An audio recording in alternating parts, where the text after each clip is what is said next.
school. But I think that the beauty of this experience for me is that what seems small and sometimes insignificant, I've seen some of the greatest things. Come across me.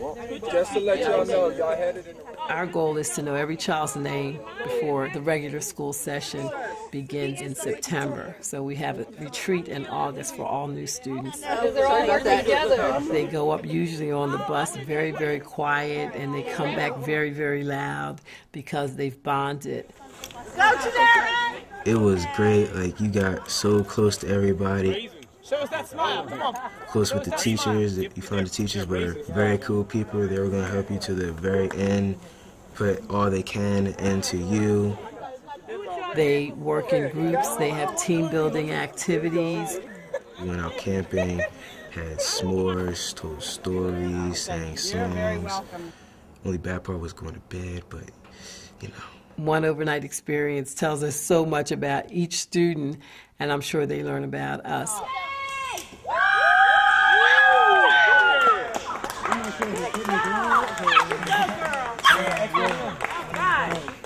What I like about PMHS is I enjoy the small classes, the family environment, and the safety that you feel when you come into the building. You feel a presence that you don't feel anywhere else because, like, you basically know everybody here. So the things that hold the carbon and the hydrogen together are really strong. Especially if you need close attention. You know, the teachers are there for you, students are there for you. I'm, and also the upperclassmen, are a mentor to the younger kids that come into the school by the way we walk, by the way we act. I like that I made good friends here, and that is based on God. We are very, very intentional about building community. We have students here from a variety of Christian backgrounds and some other religions, and we have to find a way to live together as human beings. Mennonites, of course, have been one of the traditional peace churches, and certainly the whole area of peace and relationships and in conflict situations, all of that is very important to us. We have acronyms like THINK, T-H-I-N-K, to help them process, is it true, is it helpful, is it inspiring, is it necessary, is it kind? It is a creation. The young people in this context are living the gospel daily with their teachers, with their mentors, and they're gaining on their ability to express faith in every form and facet of their life. So what was he appealing to prove that Jesus Christ was the Messiah? What book was he reading? I like a lot of things about PMHS. I like that the teachers take time out for us. I feel that you can really talk to these teachers and the administration, whoever you see in the hallway. You can have a full-blown conversation and ask them for their personal opinion and advice, and they will truly give it to you.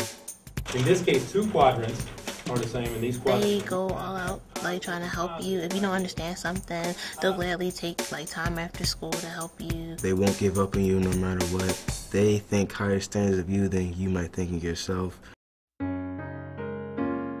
Like, I spent a lot of time after school and on the weekends with Dr. Moses, traveling with her to Lancaster, to different places, all the ways to speak about this school because I loved my school. The thing I liked the most about Philadelphia Mennonite High School was the opportunities it gave for more than just book smart learning. It also gave the opportunity to learn about different cultures, learn about the world.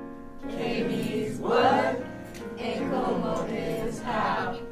I hope students will not only be successful, but will be significant people, that they will make a mark for Christ in this world, not just at Philadelphia Mennonite High School or in Philadelphia. Our children have been all over the world. We've been blessed with a program called LEAP, Learn, Explore, and Participate through Eastern Mennonite Seminary, and they've been all over the world. Mexico, Ghana, Israel, Honduras, Jamaica, just many, many, many places. And those experiences have been very transforming for them. They're just different kids when they come back. Now you see that? Take a look at that. I want to be able to demonstrate through an active Christian dialogue, worldview, critical thinking, that when you're a Christian, you are engaged fully in the world. that you do not compartmentalize, that your witness and testimony can stand in a science class, it can stand in a philosophy class, it can stand in your art program, wherever you go. And those are the skills that I try to develop here. Chandler, come on down.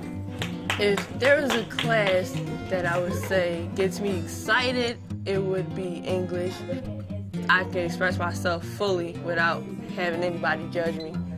The students, they sometimes see where I'm coming from, and then sometimes they disagree, but that's the thing about life. They're preparing me for life by keep making me responsible. You know, you have a paper due, you have to get it done on time or will not be accepted. It's also helping me become more organized. They're here to help, but you have to make an effort to help yourself too. So they're trying to show us this now so when we get to college it won't be a big surprise. It's helped me also with my life at home and everything. It's helped me become more of the man of the house because my father, he's not there and everything. You know, a lot of students come and share things with me that are very deep and very personal. And I think what they teach me is that it's a privilege to work with people. And it's a privilege to be trusted by a young person. They teach me that I have to be authentic and honest every single day. If my heart's not in it, the students know it and they tell me. So are you taking very much time with that? And I have to teach with knowing that they're all coming from different places and I'm coming from different places, and we have to figure out how to meet in the middle. It has changed me because I had some narrow views of parents and you know how parents should be. But because of workshops that Philadelphia Mennonite High School had for parents, it has taught me a lot about how to be a parent. The students taught me that it's important to have the courage to enter into an area of learning that you have no clue. You know, to step into areas that you have no knowledge of with a confidence that this is what God is calling you to do is okay. And I think at Philadelphia Mennonite we truly depend on God in faith to supply our needs here, both financially, spiritually in terms of feeding us, and also with hiring staff and teachers and administrators. God clearly prepares the way. I wouldn't be here if it weren't for God's call for my being here. And I think that if I reflect back on my first year here, every day that I came, I literally started the day in prayer, because one thing that I've experienced here as a teacher is my own weakness and imperfection. So I think the beauty of being here is that when you feel that way, then you know that God is truly at work. And so I look at each student as an opportunity to allow God to use me, which is a privilege, in the way that He's going to figure out. Because sometimes, quite honestly, I don't know what He's going to do or how I'm going to do it. But that's what kind of makes it so incredible. I want them to be great. And the Word of God says those who would be great among you must first be your servant. And I think if they have a servant's heart and a servant's spirit, that there's no telling where God will bring them and take them in this world for His name's sake.